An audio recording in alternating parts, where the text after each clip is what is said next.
What's good, Washington fans? Today is Washington training camp day 7, 8 days away from the first preseason game against the Patriots, and I can't wait. Should be lit. And then the Washington football team practice is on Friday night at FedEx Field. Whoever's going, I hope you guys have a great time and enjoy yourselves. So, of course, we'll start off with the people who were not playing today, who are on the sideline, who came back from the virus list and whatnot. And then we'll read and react to some plays and analyze and do that. Today was a kind of not a chill day, but nothing crazy really happened. The guys got after it and did what they're supposed to do. That's how it's been in Washington, So that's what I'm talking about. I'd rather have it like that, quiet, get things done, get your work in, get done, get out, no drama, no controversy, stuff like that. Knock on wood. So this is from Ben Standing. He says stretcher begins as Sammy Reyes is watching with a wrap around his right knee. Next to him is Keith Ishmael, who had a bag of ice on his knee yesterday. So Sammy Reyes and Keith Ishmael did not practice today. They stayed on the sidelines. Matt Ioannidis on the side field again today. He returned from the COVID list yesterday. So that's good news. We're getting our guys back, getting our defensive linemen back. So that's good to see. Cornelius Lucas is participating in individual drills. We'll see if he does teamwork today. This is from Matthew Paris. So Cornelius Lucas coming off the list as well. So we're getting guys back. Matt Ioannidis, John Allen playing, and Cornelius Lucas coming back from the virus list. So that's good. I just want to see Curtis Samuel on the field. That's the only guy that we're really waiting on to come back. DeShazer Everett finally came back yesterday as well. Kyle Allen was on the sidelines as well. This is from Nikki Javala. Kyle Allen is in street clothes too, so no practice for him. He tweaked his ankle Saturday. Ron Rivera said that Kyle Allen should be back soon, so we're not going to sign another quarterback. Even though, in my opinion, I would love to see if we could bring back Jordan Tamu, or I'm probably butchering his last name, from the XFL. I did like Jordan Tamu. I watched some of his highlights with the XFL. He actually started over Taylor Heineke, but that's probably not going to happen. This is from Matthew Paris, day 7. Jonathan Allen back in 11 on 11. Dyami Brown with a great catch down the sideline. The third rounder is starting to find a groove here. So Dyami Brown turning heads and impressing as he always is. This is the same play from Zach Selby. Fitzpatrick just laid out a pass to Dyami Brown for what had to be about a 30-yard gain. I can already hear the crowd at FedEx Field going wild. So I can't wait to see Dyami Brown play. Zach Selby also says, that was such a great play by the offense. Heineke hit an open Steven Sims, who then made a move on Cole Luke before running to the end zone. So Steven Sims has had a solid camp, man. He's been playing well, but we already know the story with Steve Sims. The talent is there, but you got to do it under the lights. You got to catch the football. You got to catch the punts. You got all the speed in the world and the shiftiness, but you got to catch the football. This is from Zach Selby again. Says Ricky Seals-Jones with a couple of grabs from Taylor Heineke. So Taylor Heineke had a nice day today. Seems to be moving well after going down for a bit in Richmond. So the training camp battle is heating up with the tight end position. I'm hearing that Tamarick Hemingway is playing really, really well in camp. As you know, he got in fights with Chase Young and Montez Sweat and had a very nice catch from Ryan Fitzpatrick the other day. So he's fighting for his spot. And it could be Logan Thomas at the 1 for tight end number 1, John Bates, tight end number 2. And then that tight end 3 spot is just a dogfight between Sammy Reyes, Tamarick Hemingway, and Ricky Seals-Jones right now. So I'm hearing that Tamarick Hemingway is tight end number 3 right now, that the guy is going to make the last spot on the roster. But Ricky Seals-Jones is fighting for it. If he can stay healthy, he might make it as well. We got to see him preseason. This is from Jack Selby. He says, the battles between Ben St. Juste and Dyami Brown have been fun to watch. Brown got a catch against St. Juste in one-on-ones, but the cornerback broke up a pass during 9-on-9. So John Keim did say that Ben St. Juste has been a little handsy, so he does have to work on that. They could call pass interference, different things like that. So he does have to work on that. He is a rookie, so he is physical. That's the thing. He just has to find that fine line when he's out there in the NFL. A lot of the calls are favoring the offense, so we'll see how he does. Matt Parris says Shaka Toney didn't get to the quarterback, but he plowed his way right through Sadiq Charles and someone else. Very impressive. So Shaka Toney has been playing well. Another backup defensive end, a guy that we drafted in the 7th round, went through Sadiq Charles, who, like I said, he's had up and down camp. But it's good to hear from Shaka Toney. We need that backup defensive end. We need to find a guy that can come in after Montez Sweat and Chase Young and give those guys a break. And, we don't want the talent. The talent level is a big difference, of course, but we don't want the production to drop off too far. We want these guys to come in and provide, some good depth at the defensive end spot.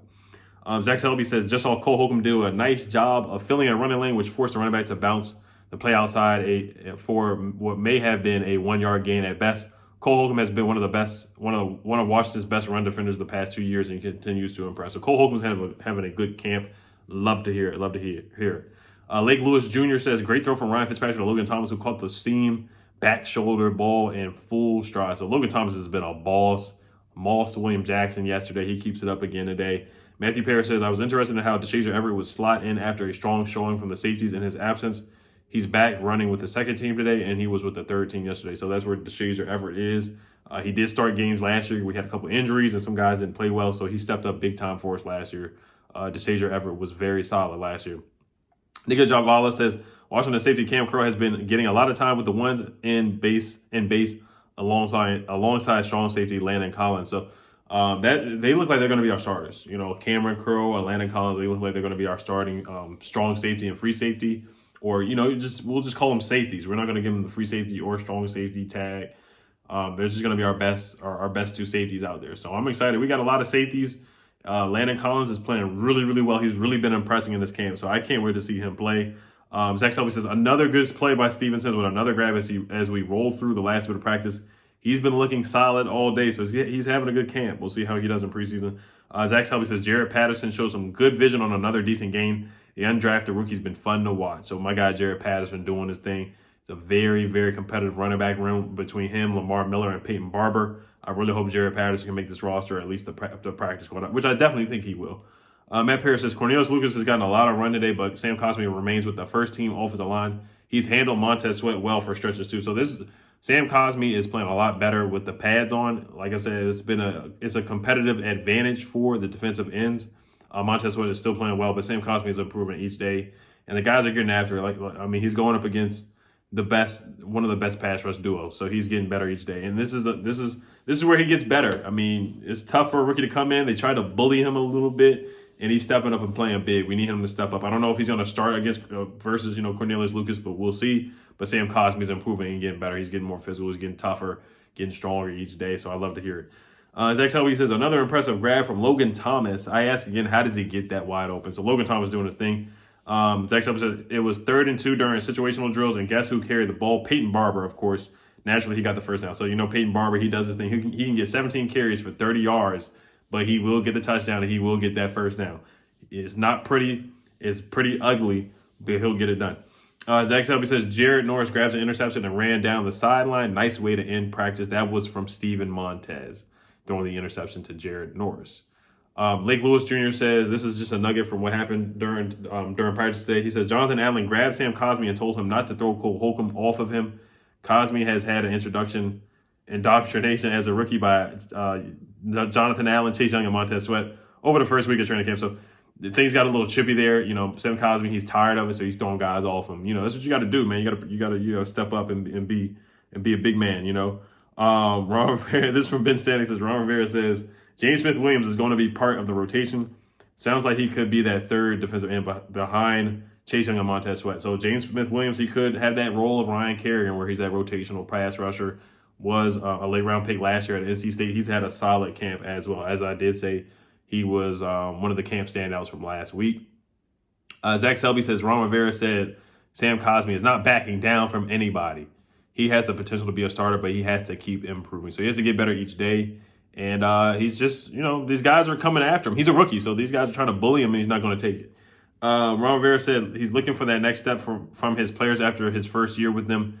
He's seeing that kind of progress from Steven Sims, who had a strong practice today. Also from Pete Haley, Steve Sims on his health. I feel like I've got two good wills this year. Ron Rivera has complimented Steven Sims' burst this camp. So Pete Haley once again says when Steven Sims is healthy and B catches the football, he's fantastic with it in his hands. Just caught a pass over the middle for Taylor Heineke, made a safety miss with a sick juke and was gone. So that's the thing with Steven Sims. Another Steven Sims nugget today. John Keim says Steven Sims has been catching 200 footballs a day after practice. Said he feels back to his old self, healthy, makes a big difference. He's having a good camp.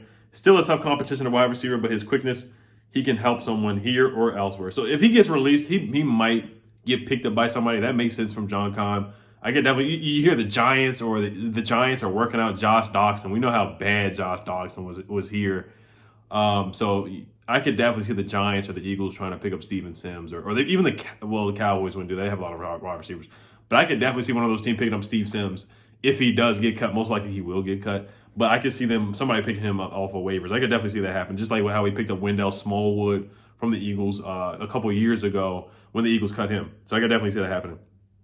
Matt Paris says, as Ron Rivera's press conference concludes, he goes over to shake Sam Cosmi's hand. Nice job today, Cosmi, speaking with reporters right now. And then Matt Paris talked about Bobby McCain has been getting some reps as well been interchangeable with Cameron Curl, but Cameron Curl has been getting more run at that safety spot as well. And then a nugget here from Lake Lewis Jr. says, call me crazy, but I think Dyami Brown is having an initial training camp that's impactful and similar to what Terry McLaurin has had as a rookie. Then again, when I said McLaurin could be a starter after his first camp, he was called nuts. So he's saying Dyami's going to be the next big thing, just like how he said with Terry McLaurin. People didn't believe him when he said Terry McLaurin was going to be the next big thing. So hopefully Dyami can live up to that. You know, he's getting more opportunities, playing well, and he's just showing off that speed. 20 yards per catch in college is no joke. It's no joke. The contested catch king, Dyami Brown. So I'm excited to see him out there. So that's it from day 7. Make sure you guys check in tomorrow for day 8. And then Friday is the practice, so you guys can go there and watch. I don't know if they're going to show it or stream it live. We'll see. But all right, you guys, hail to the football team. Peace.